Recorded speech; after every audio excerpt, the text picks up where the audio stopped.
Power. Law 1. Never outshine the master. Always make those above you feel comfortably superior. In your desire to please and impress them, do not go too far in displaying your talents, or you might accomplish the opposite. Inspire fear and insecurity. Make your masters appear more brilliant than they are, and you will attain the heights of power. This law has costed many people not only their jobs in contemporary times, but it's a law that has costed many lives in the past. The firm of Jessica Pearson, where Harvey Specter works, is about to merge. Jessica Pearson, the managing partner, who is also the mentor of Harvey Specter, wants this merger to happen. Harvey Specter, which is her gunslinger, doesn't want it. And Harvey makes a deal with the third party of the merger. If Harvey wins, the merger won't happen. But he makes a fatal mistake that so many of us make. A fatal mistake you most likely have made in the past as well. He outshines his direct superior, framed as his master. Are you suggesting a wager? You lose, we don't merge. Well, looks like you two are getting along. You're angry. I see what you're doing. If you win by cheating, you win, and if you lose, then they think you're dirty and they won't want to merge. What's gonna happen after I beat Darby? You think I'm playing with you? That stunt you pulled? Fruit from the poison tree. I will have that reversed on Tuesday. I can go. Where are you gonna go? Even if I let you out, it's the same out there, only worse. And you'll be a winner, but not a leader. And you won't have me. Harvey took the battle on, fighting the one who controls his resources. As he was about to win, Jessica took control of the person who would assure Harvey's victory by blackmailing him. I can't tell you that. You're on the other side. Is there some rule against my checking on my own employee? I'm confident that after tomorrow, you'll either settle or lose. And why is that? Because I've prepared a motion. What does it say? It says you're gonna lose. Then that's too bad, because you're gonna throw it away. What? You heard me. You're going to go home. You don't call, you don't answer, and you don't come back until that deadline is passed. Wait a minute. I won't. You will. Harvey will never forgive me. Right now, your problem isn't with Harvey. Your problem is with me. You don't do this, who's to say you don't end up in a cell for practicing law without a degree? She had the power of Harvey's associate, since this is her firm. She wasn't going to let her own employee outsmart and outwit her. Sorry. You're fired. Come on. No, he's not. Oh, you gonna overrule me on that too? You can go. I had a deal that put your name right next to mine. And it wasn't even up there yet, and you started acting like it was on top of mine. To protect you. Bullshit. This wasn't about protecting me. This was about advancing you. You're afraid of me. Afraid of you? Boy, I just kicked your ass. And you didn't just want it, you begged me for it. So now, you're going to stay here, be humble, and learn your goddamn place. Harvey got put in his place, but eventually learned from his mistakes. Harvey and Jessica have tight bonds, loyalty, and their individual character has kept them together. Harvey, when are you going to leave Pearson? Work for a man. I'll leave Jessica anytime you want. You just have to formally ask. And then after that, why don't you formally ask Santa Claus to bring you a pony, because I'm not leaving Jessica. You may not have a strong bond like that with your direct superior. Remember, all masters want to appear more brilliant than other people. They do not care about science or empirical truth or the latest invention. They care about their name and their glory. Instead of insecurity, you must give him glory. Do not outshine the master. It might cost you your life, like it costed Nicolas Fouquet's life.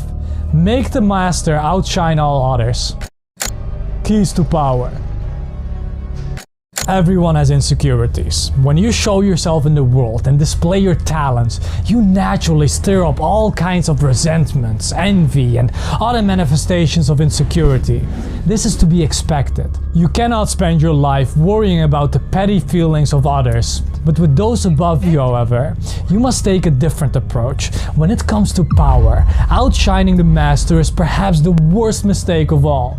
Those who attain a high standing in life are like kings and queens. They want to feel secure in their positions and superior to those around them in intelligence, wit, and charm.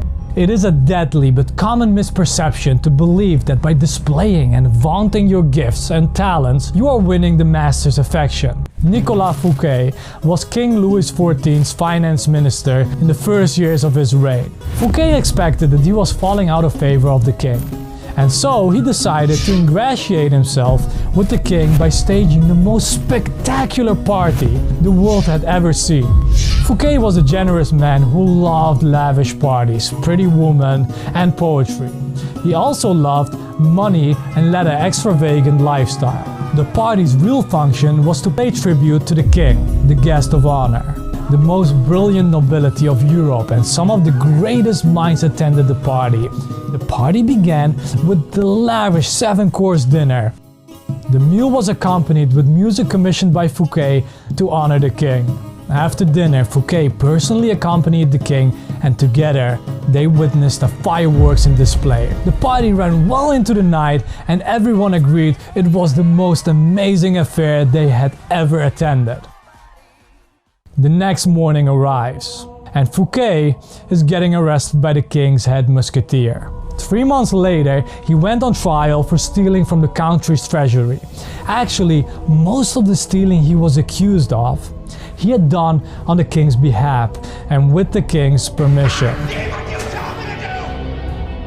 Fouquet was found guilty and sent to the most isolated prison in France, high in the Pyrenees Mountains, where he spent the last 20 years of his life in solitary confinement. Interpretation. King Louis XIV was a proud and arrogant man who wanted to be the center of attention at all times. He could not countenance being outdone in lavishness by anyone, and certainly not by his finance minister.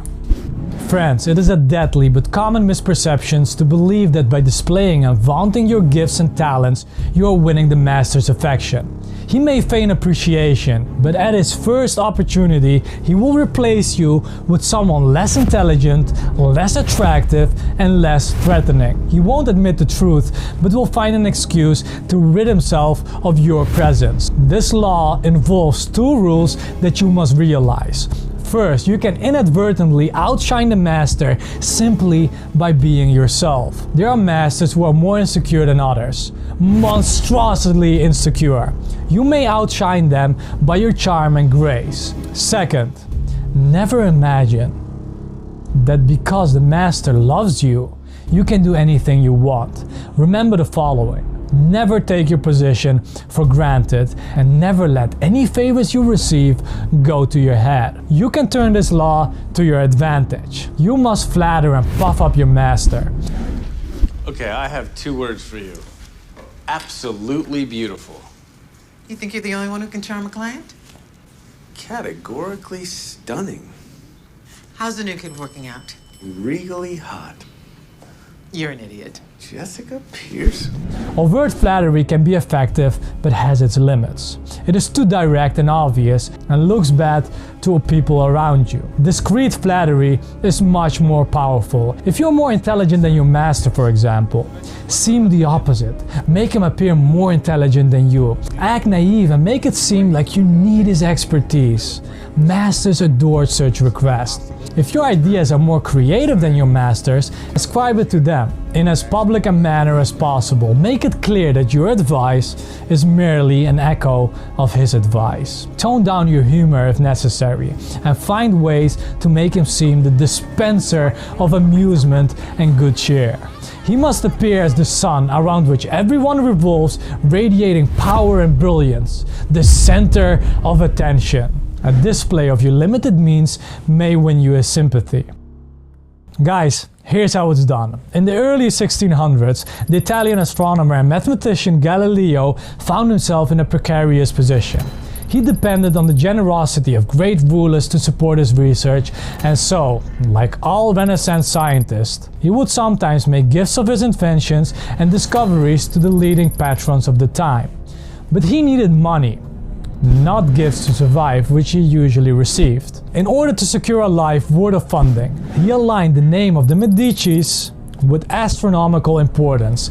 Galileo turned his discovery of Jupiter's moons into a cosmic event honoring the Medici's greatness. In 1610, Cosimo II made Galileo his official court philosopher and mathematician, with a full salary. For a scientist, this was the accomplishment of a lifetime.